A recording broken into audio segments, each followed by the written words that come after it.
Welcome back to another edition of Check Call. Don't forget to subscribe to Check Call, the newsletter on FreightWaves.com if you haven't already.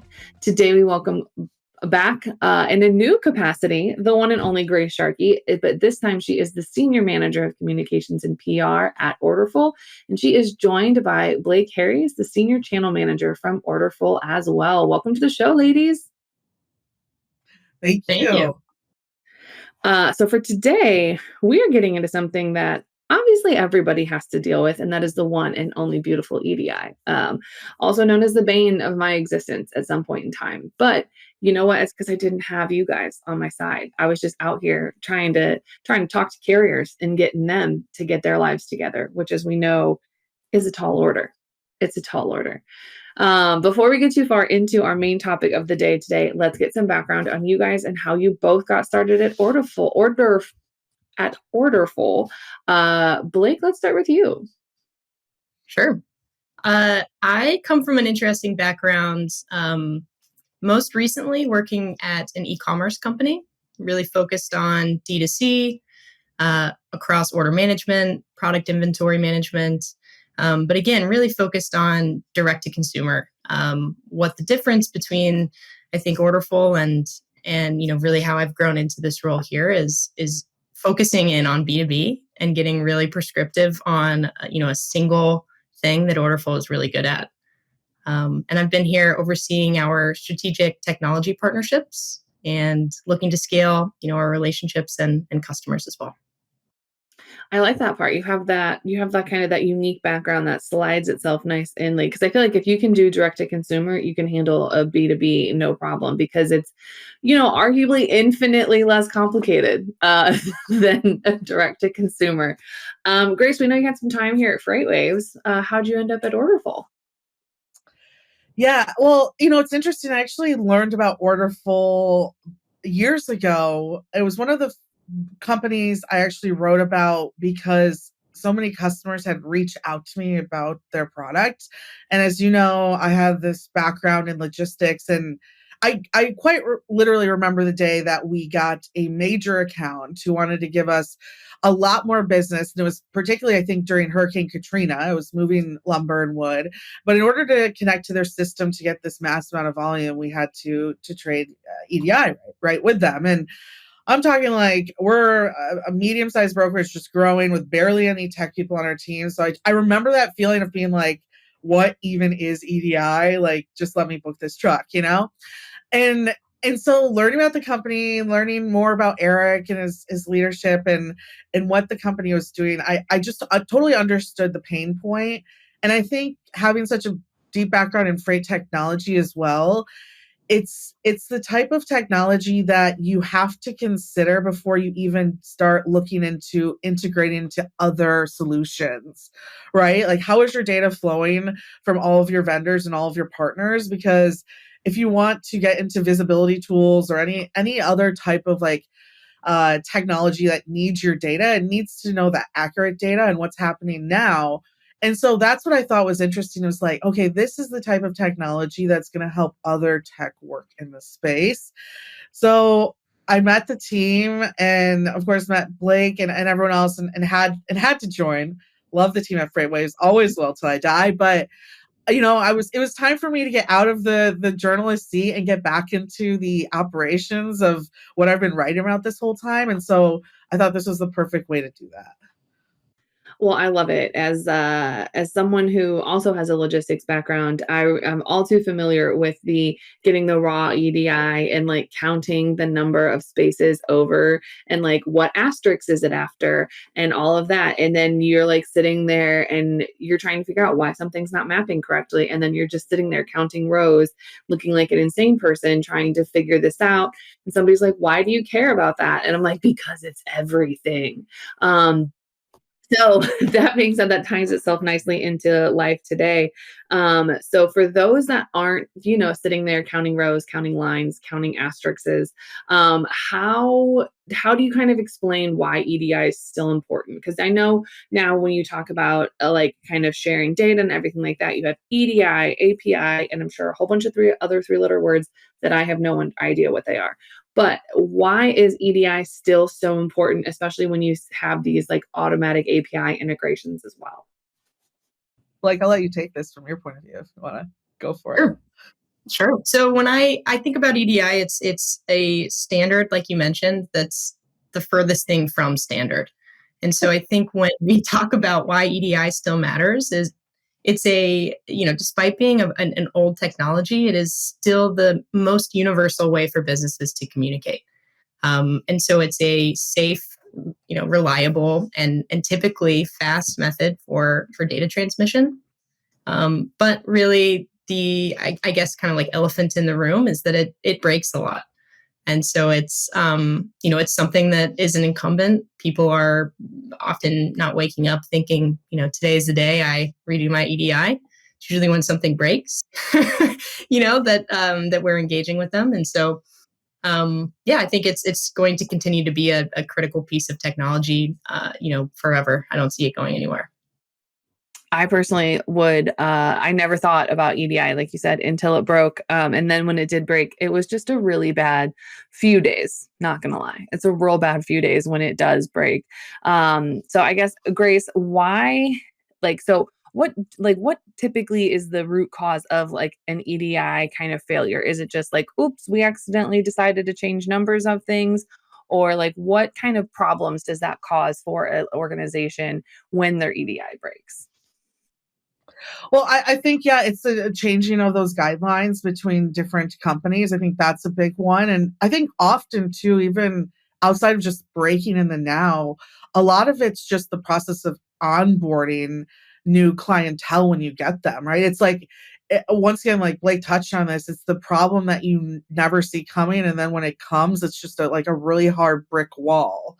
I was talking to a very large 3PL owner a couple weeks ago about it, and it was funny because we were sitting with kind of a sales rep, and they look at it like when they get a customer who wants that connection fast, they kind of get nervous because they're like, well, I won the business like with my personality and what we have to offer as a company, but there's this like nice guardrail that if we can't connect quickly on time or be a good partner, right, like I could potentially lose it. And so that to me is a perfect example of a fail. And it's a fail that you didn't see happening outside of even just I mean, Blake's right? The disconnect and the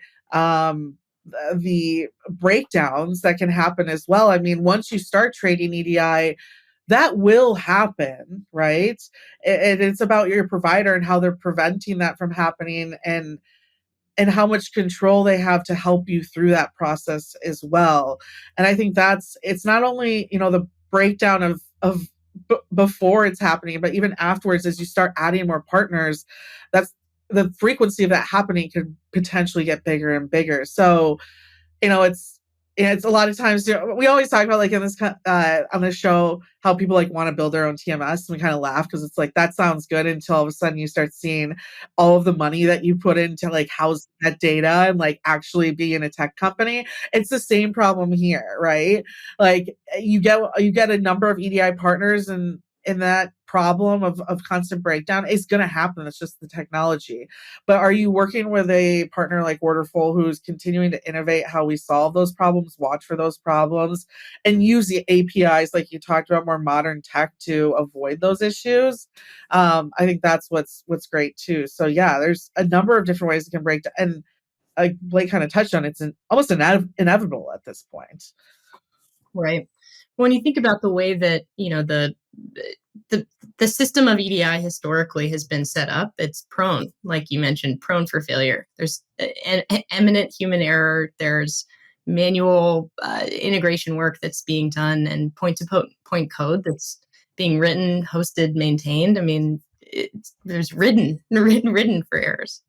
Um, Without a doubt. And I think there's a cost associated too, like you mentioned, Grace, that Yeah. you're using outdated tech, and even more, on a revenue perspective, if, like you said, you're unable to go live with that trading partner, that's revenue your business can't capture. Yeah. And it's because you're not able to connect as quickly as you'd like to. So I guess, how do you know if you're like a medium-sized shipper or a brokerage or whatever, if you're sitting there and you're getting these requests to say, hey, like, we want to integrate with you, we want to work with you, it's going to be fantastic, but we need to move quickly. And if that's something that you're looking at, like, okay, that's like half the time that I need to get this done, this seems completely unreasonable. But then at the same time, they're like, well, we have others that can do this, and if you can't meet this, then that's going to be a problem.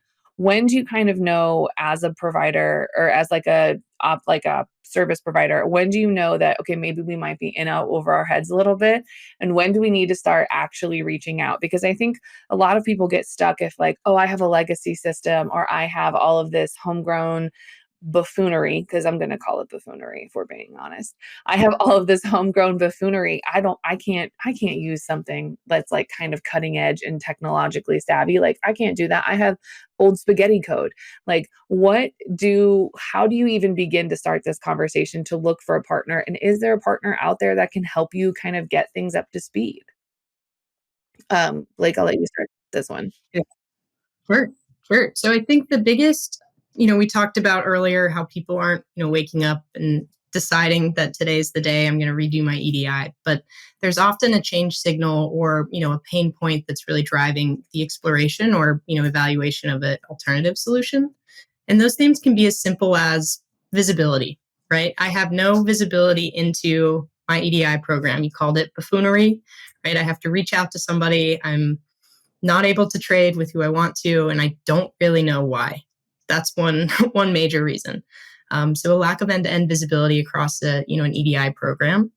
Another thing being expansion, right? So this could be driven by a retail relationship. A brand might be looking to expand their wholesale business, and they've secured, like Grace alluded to earlier, a net new relationship, maybe with Target or Walmart, and they're super excited. But again, the manual processes, the cost to stand up that integration and maintain it does not outweigh, the benefit afforded. And then lastly, I think the speed at which errors are resolved. So there's this concept of chargebacks in EDI where if you send invalid data or, data with errors in it to your trading partner during the testing cycle, they'll hit you with a fee for wasting their time and sending them something that, was invalid or not to their specs. So oftentimes we have folks coming to us with a backlog of trading partners, meaning they've engaged in these new relationships but can't get them live, or they're experiencing exorbitant costs and they can't really delineate where those are going or why. And then lastly, outdated systems. So you're experiencing errors. There's long lead times to resolve those, and you're not really able to move at the pace that you'd like. And I guess if you're sitting there and you are kind of, because what I've seen firsthand is typically when you're trying to manage everything yourself, you're having a lot more errors. It's taking you a lot longer. You're getting frustrated with your partners because depending on who you talk to on the other end of that integration, they could be competent or they could also not be competent. And so you're left sitting there running around in circles, or you're just left on red. Like, there's many times where we've had to like go to LinkedIn and find like the director of IT solutions and be like, hi, no one will help us with this. And they're just like, that's unreasonable. And then the solution's done in 5 minutes. I shouldn't have to stalk people on LinkedIn for this to happen.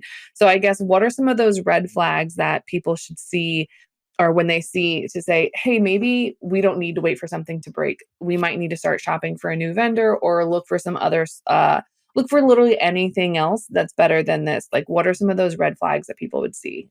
Grace, I'll let you start this one. Yeah, I'll touch on this a little bit and then I'll let Blake kind of showcase some of what she's seen in the past. But it's interesting just, talking to some of our onboarding team, and that's a big part of this problem, right? Is like EDI is also not just the technology, but right, that physically connects it. But so part of that slow process is, communicating back and forth with trading partners. So I will say, and this is actually a topic that came up on our first podcast episode, which you guys can all check out. By the time this airs, it should be on YouTube as well, but you can see it on our LinkedIn page. Eric and I did discuss how, part of our onboarding team and our just customer service team, we use AI to make sure that we're communicating quite frequently with those partners. If there is that slowdown, that there's some type of action that's happening, and make sure that picks up faster.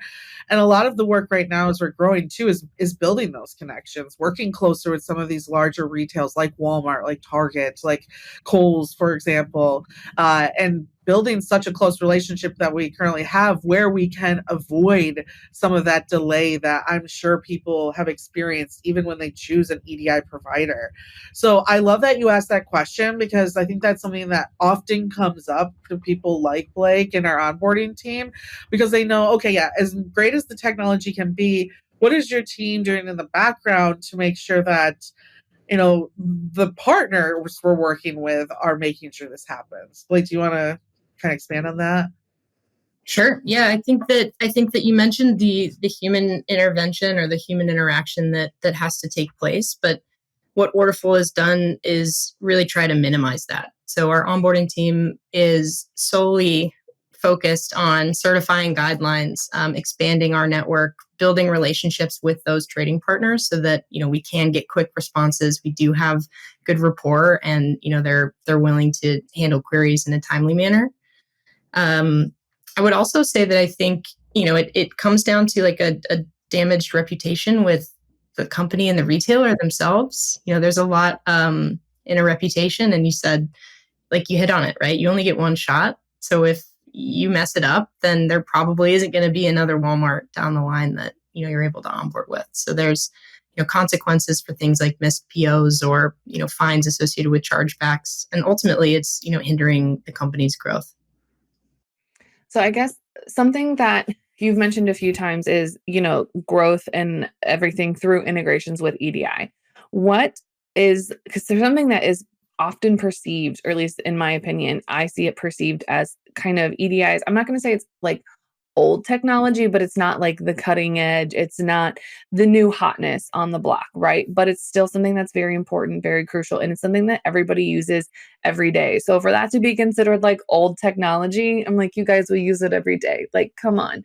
But how can you still utilize strong EDI integrations and making sure that, everything is working flawlessly for hopefully ever? How can you kind of leverage that into part of your growth strategy as an organization? Blake, why don't you start us off? Sure. Let me think about that for a second. As a growth strategy, I think if you can approach EDI in a repeatable way, which is what Orderful has tried to do to simplify the integrations and to make them more digestible from a consumer standpoint, I guess. And I think that really is like what Orderful is built upon and is doing, right? We've taken that concept of a point-to-point integration and flipped it on its head. So just by nature, we're infinitely simpler. We integrate once per document type. So take a one-to-many approach where, through that single integration, you can onboard 5, 10, 100 trading partners without ever actually needing to go back to that integration work itself. So that's really the powerful piece. The part I'll add too, because it's funny, we get it a lot just writing at FreightWaves. I'm sure, Mary, you're going to see this too, is that EDI versus API conversation. And it's interesting because I like to compare it to email versus direct message. We still use email. Like, as much as we love Slack, we still for sure use email. Do we answer every email? That's something, but it's still there, and it still has to be there for business. And I kind of look at EDI in that same way. Like, there's no getting rid of EDI. There's large organizations that have built their operations around it. It's just not happening. So that's why we've taken this more modern approach, or we've used API to make EDI better. And to Blake's point too, I think that we've, a big part of our customers is like these fast growing brands, right? And we offer even our web EDI experience that allows like those brands who just have a couple of trading partners to even go and make those connections themselves. You can check out our web EDI product, and you could get connected very quickly with your first trading partner. And I think that's how we look at it as a business is like, okay, and especially in this environment with tariffs and everything, if you're a small brand and a growing brand and all of a sudden Walmart says yes to you, you want to be sure that that system you're using is going to adhere to the old technology that Walmart's using through a new approach. Will say, a perfect example, I had a conversation with Faraday's team, which is one of our customers, the big, fast-growing uh, uh, t-shirts, whatever, clothing brand. And she was really fun to talk to because she doesn't look at herself as like a technologist. I write about tech. I don't think I'm a technologist, right? I feel the same way as her. But like, it's almost like how Mary, you and I feel about like Canva, right? Like it makes me feel like I'm a graphic designer. And it was the same way for her. She's like, I'm a tech girl now, you know?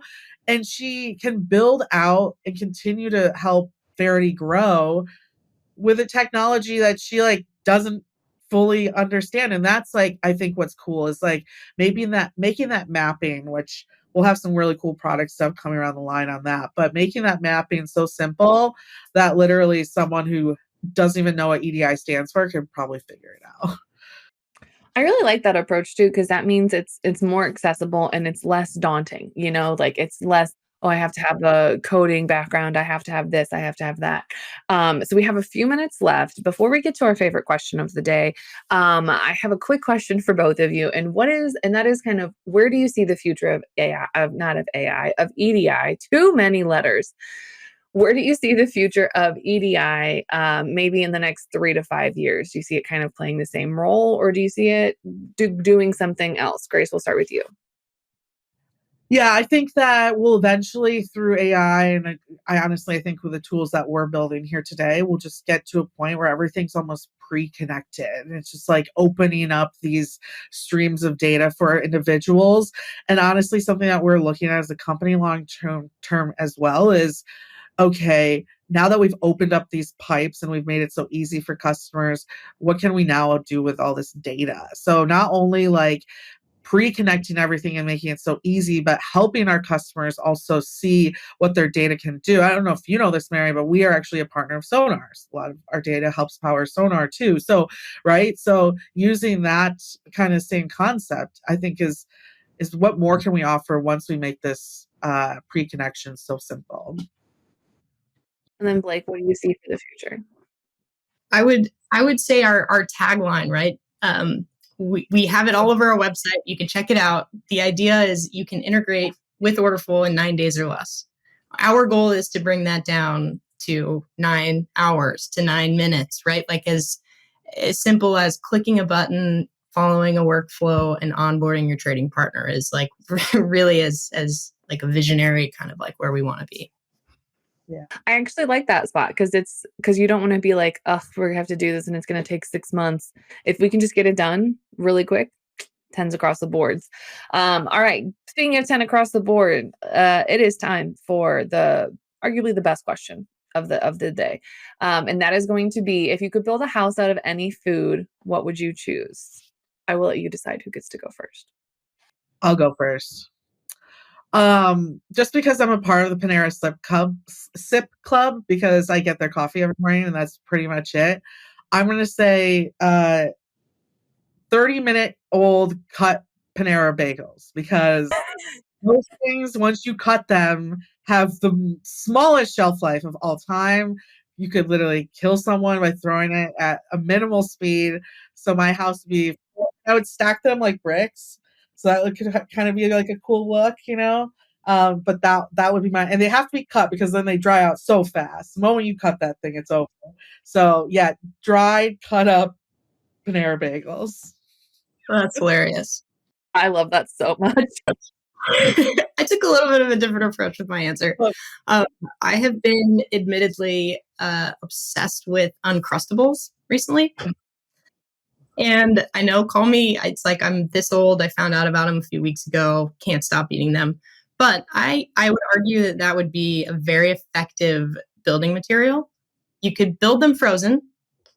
You could even open them up and use like the peanut butter and jelly as glue. And then they'd be weatherproof. They'll just thaw and be good. You could eat them for dinner. You build your house in the morning and you could eat them for dinner. I love that. I like that a lot. That is a really good one. Okay, so if anyone has any questions on, maybe the best floor plan for a bread, for a bagel, or a uncrustable house, or if they have any question about what we've talked about today, where can they find you guys outside the show? I would say you can probably email Blake, right, at blake@orderful.com. That's probably the easiest. Or check out our website. Go to orderful.com. We have wonderful case studies, a lot of content you guys can check out. Again, we have a podcast that just dropped, and we'll have some wonderful guests on there too. Working on having your Strickland actually join us too, so that will be fun. But yeah, go check us out and follow us on LinkedIn so you can get updates to everything we have going on. Awesome. Thank you guys so much for joining us today. Thank you, Thank you. Mary. You can find Check Call the Podcast anywhere you get your podcasts, like Apple Podcast and Spotify. Don't forget to check out all the other incredible FreightWaves shows, and don't forget to subscribe to the newsletter on freightwaves.com/checkcall. See you on the internet.